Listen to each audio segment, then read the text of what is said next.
Hello everyone, welcome to I exam B. Students, मेरा नाम है Kailash Tiwari, ex union bank of India. अपनी आज की इस वीडियो में हम डिस्कस करने वाले हैं करंट एग्रीकल्चर, जो कि अगस्त मंथ से रिलेटेड है। जैसा कि मैंने पहले भी आपको अपनी वीडियोस में, जिनमें भी हम करंट एग्रीकल्चर डिस्कस करते हैं, मैंने आपको बताया है कि उस मंथ के करंट एग्रीकल्चर इंपॉर्टेंट होते हैं जब पार्लियामेंट सेशन में होती है। तो आप सभी को पता है कि जुलाई 15 के बाद से अगस्त 15 से पहले तक पार्लियामेंट सेशन में थी, तो काफी सारी चीजें हमारे पास है। या फिर हम कह सकते हैं कि अगर पीआईबी अपडेट्स की बात करते हैं तो अगस्त मंथ और जुलाई मंथ के में काफी सारे पीआईबी रहते हैं। फायदा क्या होता है, अगर आपको कोई भी डेटा देखना है, किसी भी स्कीम का कोई अपडेट देखना है, तो आप इस टाइम पे पीआईबी में खोल के देख सकते हैं। और इसी बीच में जो हमारा latest food grain production estimate है वो भी आया, फोर्थ एडवांस एस्टिमेट। हॉर्टिकल्चर का भी सेकंड एडवांस एस्टिमेट जुलाई में आया था, तो ये थोड़ा सा इंपॉर्टेंट है। आज हम कुछ चीजें इंपॉर्टेंट करेंगे। इसके साथ ही मैं आपको बता दूं कि हम लोग इनको इन्फोग्राफिक्स के थ्रू आपके साथ शेयर करते रहते हैं और उसका कंपाइलेशन यहाँ पे आपको मिल जाएगा। इस पीडीएफ को भी आप डाउनलोड कर सकते हैं। इंपॉर्टेंट चीजें हम देखते हुए चलेंगे जो कि आपके किसी भी एग्जाम से रिलेटेड हो सकती हैं, जो कि एग्रीकल्चर डिपेंडेंट है। जैसे कि 11th एग्रीकल्चर सेंसस लॉन्च किया गया। 11th एग्रीकल्चर सेंसस लॉन्च करने का क्या मतलब है, अभी आपको पता है कि 2015-16 में जो एग्रीकल्चर सेंसस हुआ था वो हमारे पास लेटेस्ट अवेलेबल है और ये 10th इन नंबर था। तो अभी तक हमारे पास जो डेटा है वो 2015-16 के अकॉर्डिंग है, जो कि 10th एग्रीकल्चर सेंसस था। इसके बाद क्योंकि कोविड की वजह से ये हो नहीं पाया, हर 5 साल में एग्रीकल्चर सेंसस कंडक्ट किया जाता है, तो 11th एग्रीकल्चर सेंसस को लॉन्च किया गया है जुलाई से। मतलब कि जो डेटा कलेक्शन का काम है वो शुरू किया जाएगा। अगस्त से ये शुरू होना था, ये आप देख सकते हैं जुलाई के महीने की ये बात है। तो मतलब 11th एग्रीकल्चर सेंसस, अभी इसका फील्ड वर्क स्टार्ट हो चुका है, तो जल्दी इसकी रिपोर्ट्स भी आएंगी। उसके बाद हमें फिर से पता चलेगा कि एग्रीकल्चर सेंसस के अकॉर्डिंग क्या कंडीशन इंडियन एग्रीकल्चर की आज के टाइम पे है। Then India is the second largest producer of paddy globally. हम 129.66 मिलियन टन प्रोड्यूस कर रहे हैं। देन हम ग्लोबल कॉफी प्रोडक्शन में हमारी रैंक 7 है, फिश प्रोडक्शन में सेकंड है। ये कुछ रैंक्स हमारे लिए काफी इंपॉर्टेंट होती हैं। इवन आरबीआई जैसे एग्जामिनेशन में फिश प्रोडक्शन की रैंक पूछी गई थी। आरबीआई से कहने का क्या मतलब है कि हम देखते हैं कि वो एग्री एलाइड डिपेंडेंट नहीं है, बट स्टिल वहां पे फिश प्रोडक्शन का पूछा गया था। फिश प्रोडक्शन या फिर मिल्क प्रोडक्शन या फिर एग्रीकल्चर प्रोडक्शन हमारे लिए क्यों इंपॉर्टेंट होता है, क्योंकि उसका जीवीए कंट्रीब्यूशन हमारे लिए इंपॉर्टेंट है। इकोनॉमी में जो रोल है वो इंपॉर्टेंट है, और इकोनॉमी में जो रोल है, सिर्फ हम कंट्रीब्यूशन जीवीए की बात न करके एम्प्लॉयमेंट जनरेशन की बात भी कर सकते हैं। तो दोनों ही चीज हमारे लिए इंपॉर्टेंट होती हैं। इसके आगे देखेंगे तो 7 अगस्त एक इंपॉर्टेंट डे था, नेशनल हैंडलूम डे हमने सेलिब्रेट उस दिन किया। 10 अगस्त को बायोफ्यूल डे सेलिब्रेट किया गया। अभी एक क्वेश्चन आप लोगों के लिए है, कमेंट बॉक्स पे लिख के बताइएगा कि कौन सी क्रॉप बायोफ्यूल क्रॉप कहलाई जाती है। कौन कौन सी क्रॉप बायोफ्यूल क्रॉप है, ये आपने बताना है डिस्क्रिप्शन बॉक्स में। और फिर ये भी देखिएगा कि बायोफ्यूल क्रॉप हम उसे क्यों कहते हैं। Then largest sugar producer in the world is India. Don't get confused with the largest sugarcane producing country. Okay, जो largest sugarcane producing country है still ब्राजील है, बट जो शुगर प्रोड्यूसर है वो इंडिया है, और ये इसी साल से हुआ है।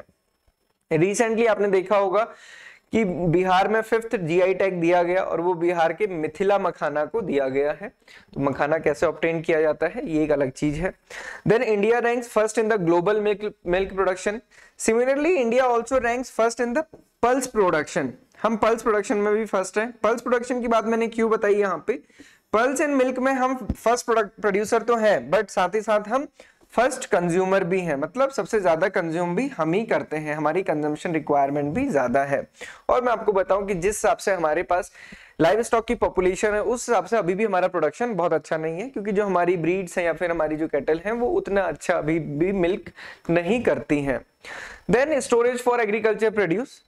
तो ये क्वेश्चंस क्योंकि मिनिस्टर से पूछे जाते हैं पार्लियामेंट में, उसके बेसिस पे वो लोग आंसर देते हैं। तो आप देखेंगे कि जो एग्रीकल्चर मार्केटिंग में या फिर स्टोरेज के लिए जो स्कीम्स हैं वो वर्क कर रही है, उसमें एक स्कीम है एग्रीकल्चर मार्केटिंग इंफ्रास्ट्रक्चर एएमआई, जो कि सब scheme of integrated scheme of agriculture marketing ISMA का पार्ट है।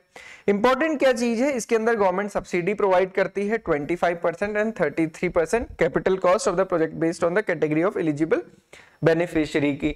तो आपको यहां से क्या पता चला कि जो स्टोरेज है एग्रीकल्चर में, स्टोरेज के लिए एक हमारे पास स्कीम कौन सी है, एएमआई एग्रीकल्चर मार्केटिंग इंफ्रास्ट्रक्चर। अब इसके साथ थोड़ा सा और सोचिए कि और कौन सी स्कीम है जो जिसको कि हम एग्रीकल्चर स्टोरेज के लिए यूज कर सकते हैं? यूज कर सकते हैं का मतलब कि अगर आपको कोई प्रोजेक्ट लगाना है एग्रीकल्चर स्टोरेज से रिलेटेड, तो किस स्कीम के थ्रू फंडिंग आपको मिल सकती है या फिर लोन मिल सकता है। तो एक तो ये है जिसमें सब्सिडी कंपोनेंट आपने देखा। एक मेजर स्कीम है एग्रीकल्चर इंफ्रास्ट्रक्चर फंड, जिसके थ्रू इंटरेस्ट सबवेंशन दिया जाता है up to 2 crore rupees. Okay, so ये इंटरेस्ट सबवेंशन के लिए है।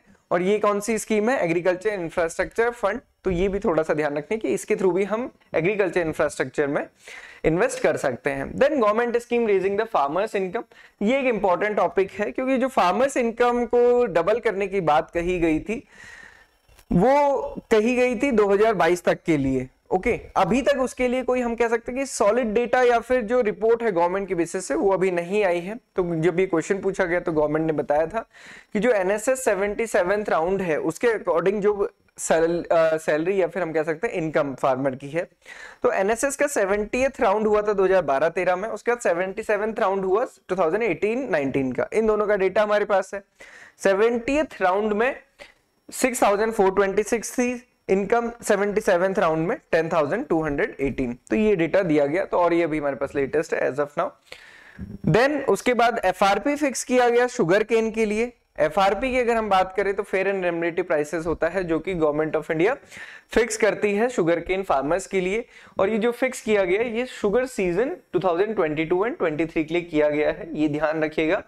शुगर सीजन जो स्टार्ट होता है वो अक्टूबर से स्टार्ट होता है और सितंबर तक के लिए, मतलब अक्टूबर 2022 से 2023 सितंबर के बीच में जो क्रॉप को परचेज किया जाएगा मिल्स के द्वारा, शुगर केन मिल्स के द्वारा, वो इसमें आएंगी। अब ये कितना फिक्स किया गया? 305 पर क्विंटल। इसके साथ ही साथ रिकवरी रेट कितना होना चाहिए? 10.25%।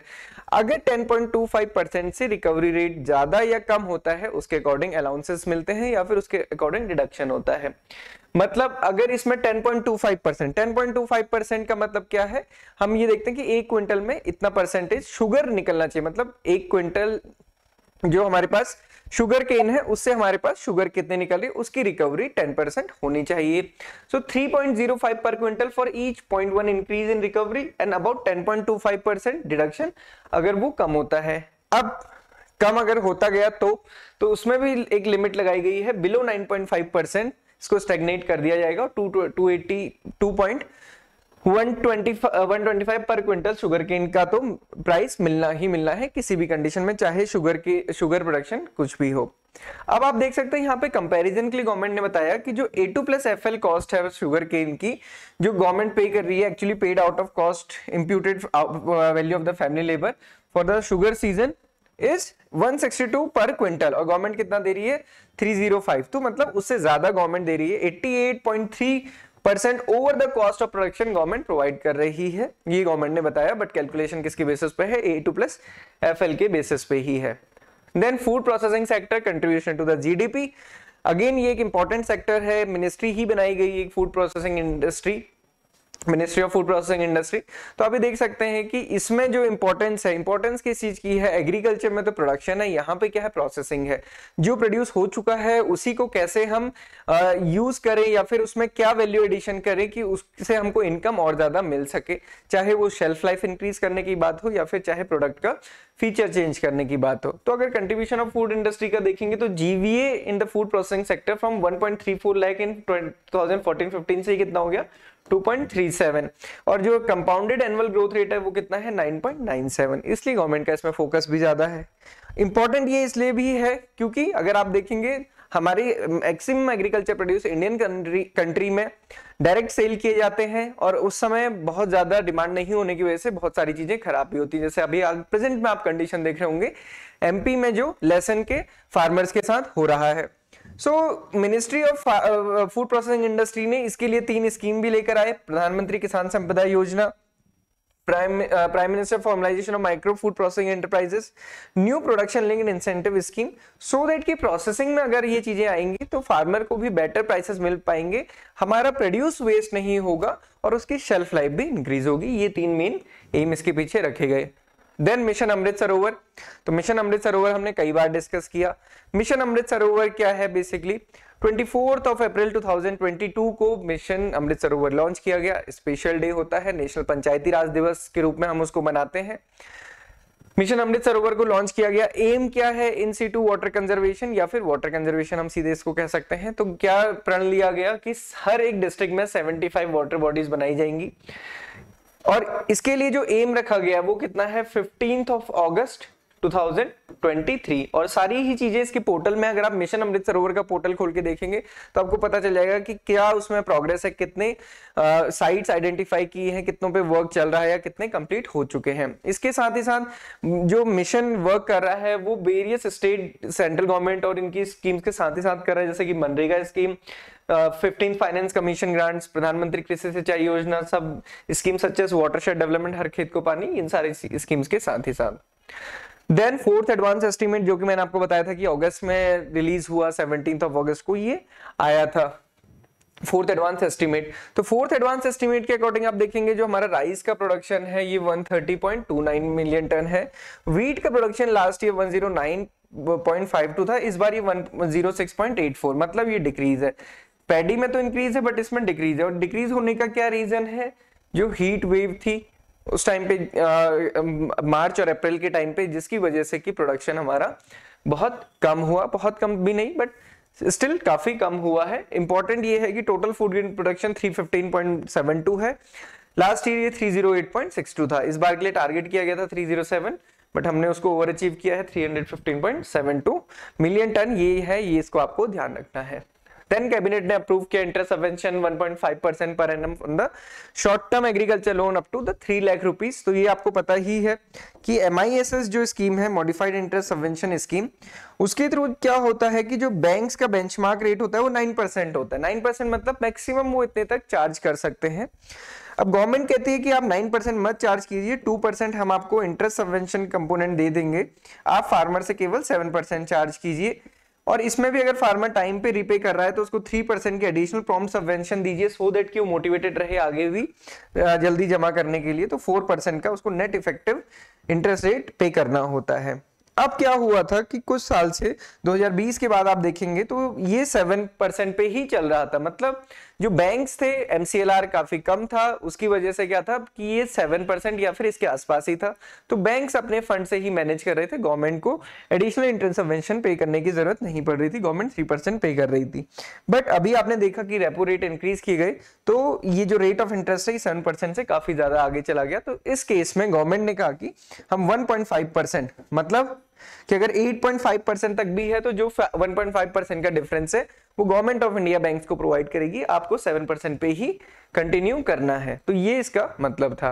देन रामसर साइट्स काफी इंपॉर्टेंट रहे, क्योंकि 75 ईयर ऑफ इंडिपेंडेंस और हमारे कंट्री में जो रामसर साइट्स हैं उनकी काउंट कितना हो चुका है, 75। रामसर साइट्स क्या है, वेटलैंड कंजर्वेशन के लिए जो साइट्स हैं वो रामसर साइट्स के रूप में बनाई गई हैं। अब ये रामसर वर्ड क्या है कि ये ईरान की एक सिटी के नाम पे है जहां पे वो कन्वेंशन हुआ था, जो कि वेटलैंड कंजर्वेशन के लिए किया गया था। तो इंडिया ने रिसेंटली 11 मोर वेटलैंड्स को इंक्लूड किया गया है, जिसमें कि 4 तमिलनाडु में है, 3 उड़ीसा में है, 2 जम्मू एंड कश्मीर में, 1 each in Madhya Pradesh and Maharashtra.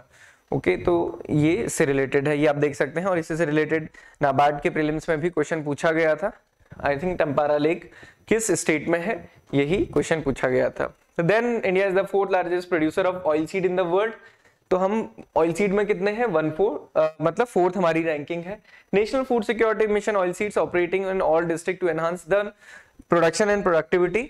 मैं आपको बताता हूँ 2 चीज होती है, नेशनल फूड सिक्योरिटी मिशन और national food security act. Okay, mission का एम होता है इंक्रीज इन प्रोडक्शन, जबकि जो नेशनल फूड सिक्योरिटी एक्ट है उसका है कि फूड ग्रेन हर व्यक्ति को अफोर्डेबल हो, एक्सेसिबल हो